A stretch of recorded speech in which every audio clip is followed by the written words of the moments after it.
Redfall is a first-person co-op shooter created and developed by Arkane, one of my favorite video game studios, for giving me one of my favorite video game series, Dishonored. When Redfall was first announced, I remember thinking it looked interesting. Definitely followed Arkane's sense of game design and aesthetic. But I was probably going to pass on it for the simple reason that it wasn't Xbox exclusive, and it was probably for the best. Because after the game came out, waves after waves of negative reviews filled the interwebs, and even Phil Spencer had to apologize for the state in which Redfall came out. And for months, the negativity just didn't seem to stop. So I recently got a brand new PC that could actually handle gaming, got myself Xbox Game Pass, and remembering an old comment I got, decided to try it out. Out of my love for everything Arkane and just general curiosity. I admit, I was curious. I wanted to see if Redfall was really that bad. I'm gonna touch on many issues this game has in this video, but to sum it up in just one simple idea, almost every single thing about this game just doesn't work, doesn't make sense, or just isn't fun. And for what it's worth, I can find redeemable traits in almost any game I play. After all, playing shitty games seems to be a big part of my channel's identity now. But for every one thing I liked about Redfall, it did 1,000 things wrong. And to be extremely transparent, I'll be the first to admit that I did have fun moments playing this game. But I completely acknowledge it's because of the people I played with and not the game itself. But if you're a Redfall fan and you feel like I'm over-exaggerating in any way, please stick to the end of this video and I'll show you exactly what I'm talking about. I think to start off, we should talk about the most obvious glaring issue this game has. Above its glitches, its world, and its design, it's just not fun. At its core, the foundation that makes each game a game, Redfall doesn't have much going on. The genre of a co-op skill tree level-based looter shooter is not new. So if a game is going to follow that, it should at least try to offer fresh and exciting ideas to help expand on an arguably overused formula. Or at the very least, nail its gameplay so there's no guesswork as to whether or not it's fun. Unfortunately for Redfall, it just doesn't. And in many cases, feels like it's just taking these huge steps backwards. Though this game has a leveling system shy of the first 5 levels, they don't feel like they matter at all. Even though it's a heavily implied gameplay mechanic, you're always finding new weapons that are your level and you can only upgrade skills through leveling. So it seems like it matters, but it's a completely made up number. No objectives are locked behind a level cap, enemies don't have levels, at least I don't think so, it's never shown or told. And there's no necessity to level up in order to progress in the game in any way. So shy of those first 5 levels needed to unlock your basic skills, what's the point? Like, cool, I'm level 10 and level 10 weapons deal more damage. That's it. But since the enemies feel like they scale to you, it doesn't really matter. Just a means to rotate weapons. And I get it, that's how this genre works, that's how Destiny works. Always looking for the next big weapon to expand your arsenal, and having to do raids and complete challenges in order to get them. But in Redfall, it just doesn't feel that way. It never feels like you have to continue to level up or improve to get better weapons or better skills. You could make it to the end of the game where you are right now and be fine, and feel fine. The best way I can put it is this. You remember how in Borderlands, enemies that were a couple of levels ahead of you were terrifying? And how even after you obtained a new legendary weapon, you were still looking for something else? Or how in The Division, upgrading your character skills were vital to truly creating a kit that felt right for you. Yeah, we don't got that in Redfall. I've used level 9 weapons when I was level 16 to great effect because I honestly just forgot to switch them out. Looting in the game with these mini raids doesn't feel fun and feels more like a chore. Even playing on Midnight, the second hardest difficulty in the game, there was just no challenge. And a lack of challenge creates a lack of desire to want to improve. If you could look past those flaws just because you're trying to find something to pass the time while you're on that Discord call, the gunplay overall is just alright. It's extremely generic and doesn't control as fine-tuned as something in the genre should feel.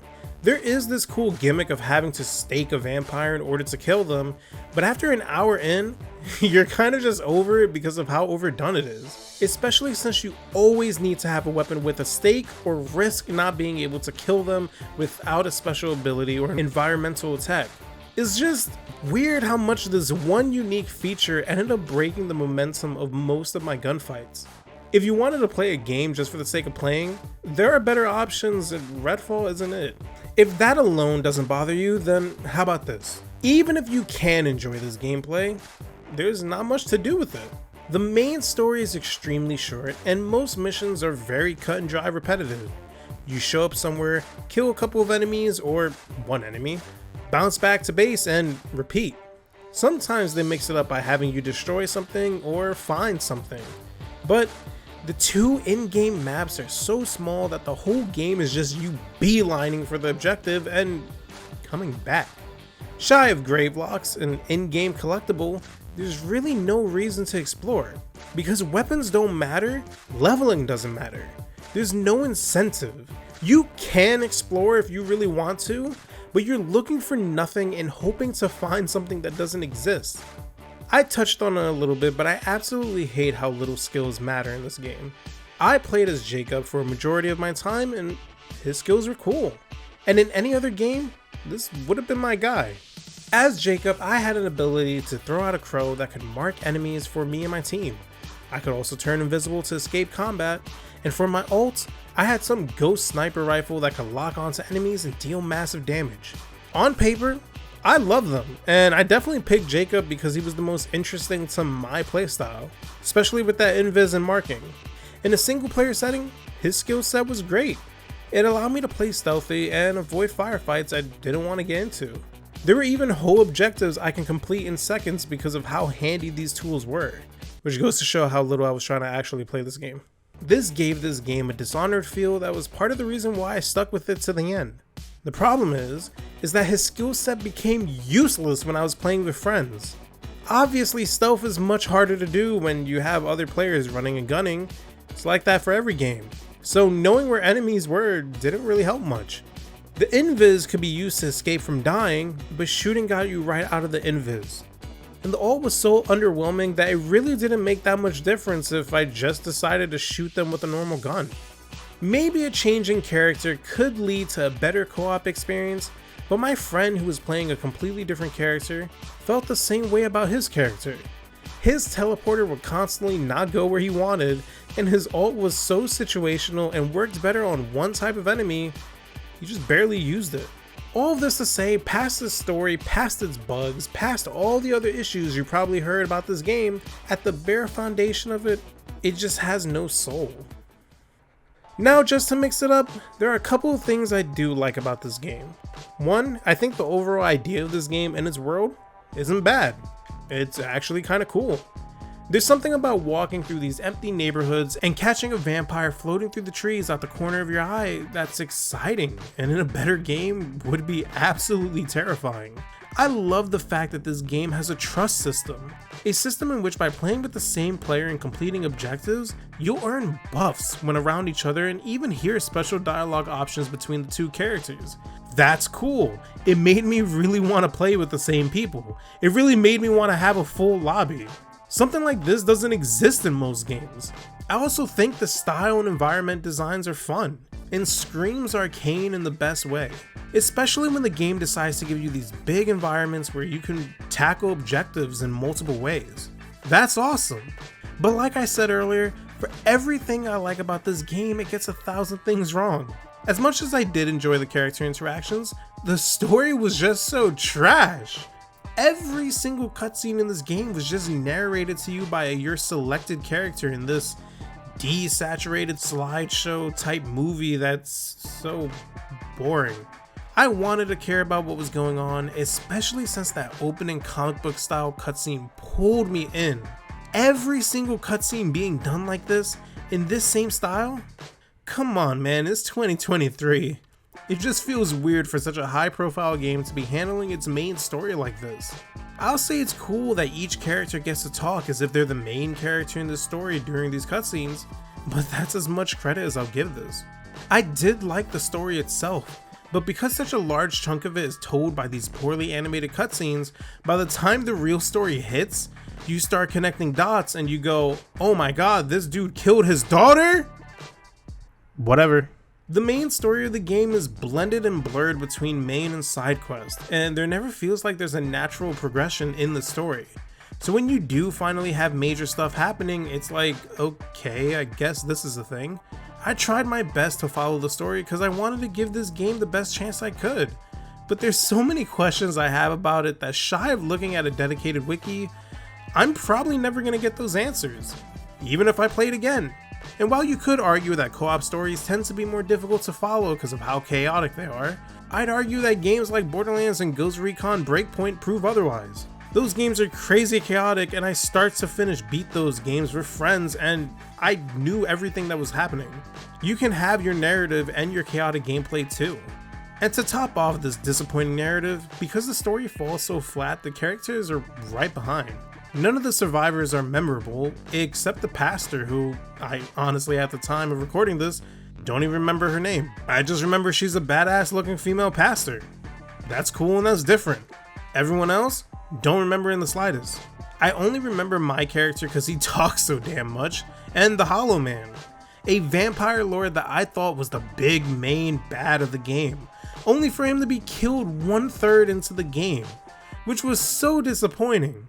The Hollow Man, this entity who whispers through radios and TVs to give yourself up to him to sate his bloodlust, I thought that was so cool, and he was always a lingering presence in the early game, only for him to have an uninspired boss fight and serve no other purpose than to be your gateway into the next free roam area. Overall, if you couldn't tell, narratively and story-wise, this game drops the ball in every way. After talking about the gameplay and its story, I think the best place to end off this video is by talking about its bugs and glitches. Now, fortunately for me, I only came across one game-breaking glitch in my entire run. Hooray. This glitch happened in my first raid of a vampire's nest. Even though we completed the objective, it was still marked as incomplete, and I couldn't do anything until I restarted the game. No going back to base, no fast traveling, no new missions, and in the process, losing my loot and having to do it all over again.